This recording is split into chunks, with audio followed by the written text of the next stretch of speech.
A lot of you out there watching are parents. You know the ups and downs of dealing with children. They throw tantrums, make messes, and can drive you crazy. Your kids will hit you up for money, beg you for a ride somewhere, and make you late for more events than you can remember. But every once in a while, as parents, we get to flip the script and use our kids as an excuse to not do something. Have a family barbecue you don't want to attend? Oh, sorry, my kid's sick, got to stay home. Asked to stay late at work? Can't. Got to rush home. Daughter's got a recital. Son's got a football game. But if you're the Speaker of the House, you get to use children as an excuse to stay in Congress well past your expiration date. Because yesterday, Nancy Pelosi made this announcement. When people ask me what are the three most important issues facing the Congress, I always say the same thing. Our children, our children, our children. That is my why I am in Congress, for the children. This is my story, and this is my song. As you hear me say, when you're in the arena, you have to be able to take a punch or throw a punch for the children. That is why I am running for re-election to Congress. That's right. Nancy Pelosi, at age 81, is running for re-election. She says she's doing it for the children. But whose children exactly? Her own children. Paul Pelosi Jr. is 52 years old, and let's just say he and Hunter Biden would get along really well. He's been tied up in a ton of shady business that federal agents are digging into. Is she clinging to power to protect little Paulie P? Perhaps. And we'll have a special report tomorrow on the offspring of the most powerful Democrats in Washington. But Paul, her baby boy, isn't the only reason Nancy won't let go of power. There's still a lot of money to make. I'm not leaving. I'm not leaving. I'm not leaving. Nancy isn't running to help the children. She's running to help herself. And she's made a career doing just that. Pelosi first entered Congress in 1987, and since then, she's built herself quite a bank account. She's become one of the wealthiest members of Congress, with assets as high as $315 million. A lot of scratch for a public servant, making less than 6 digits for 3 decades. So, how did she become so rich? As usual in Washington, this was a family affair. Her husband, Paul, is a businessman who may enjoy a little pillow talk with his wife, the Speaker of the House. Paul Pelosi Sr. has had a history of perfectly timed stock trades while his wife has been running the People's House. In March of last year, he pulled off a $2 million Microsoft trade just 2 weeks before the company got a $22 billion contract to sell the Army high-tech headsets. In December 2020, Paul and Nancy got $1 million worth of Tesla stock options right before Biden announced electric car incentives.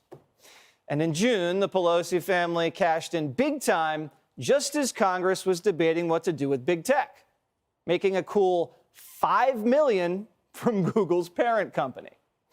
So while Nancy slow walks antitrust legislation to break up big tech, her family taking advantage and laughing all the way to the bank.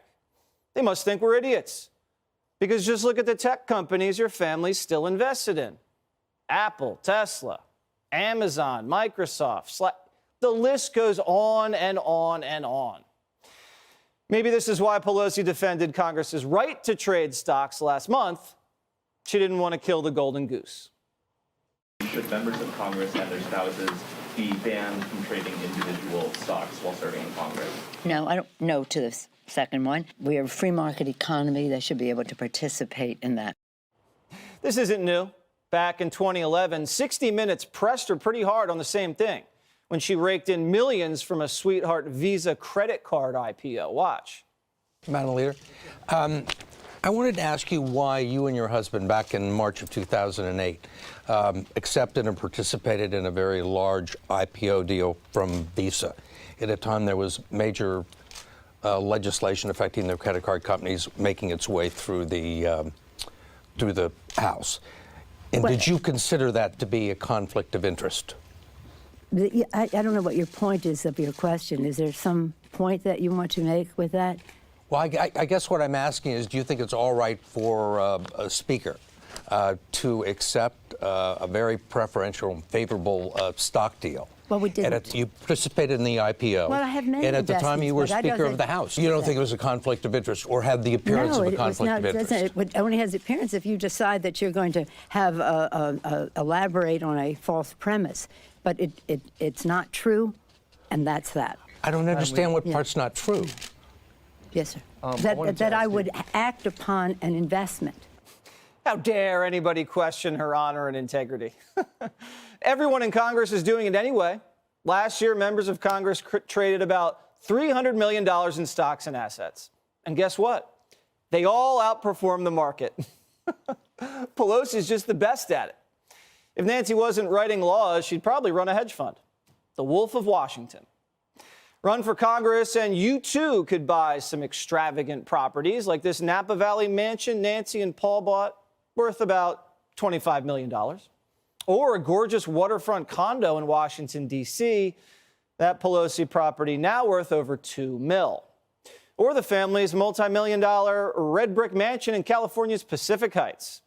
Could be yours if you just spend your whole life in Washington playing the inside game.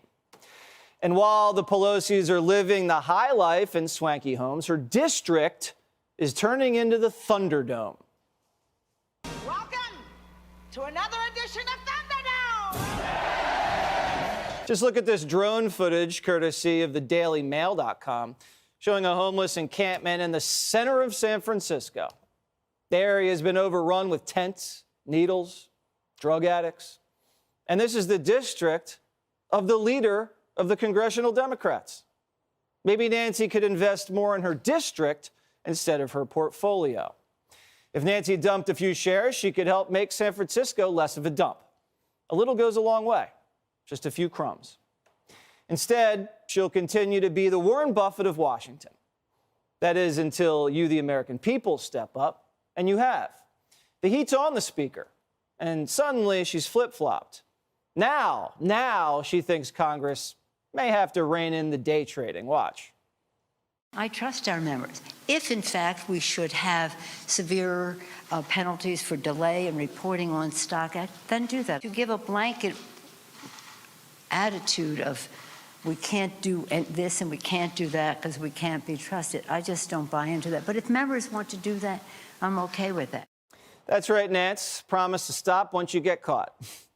We asked Nancy Pelosi for comment, and here's what she said.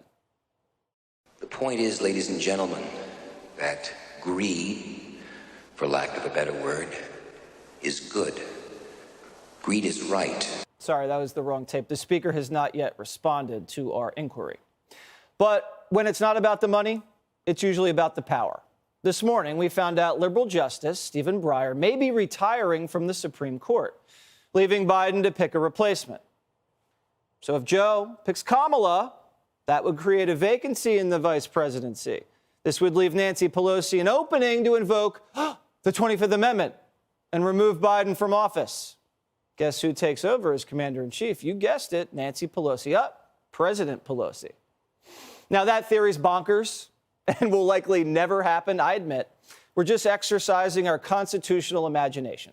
Hey, if we can't get away with insider trading, at least let us have a little fun.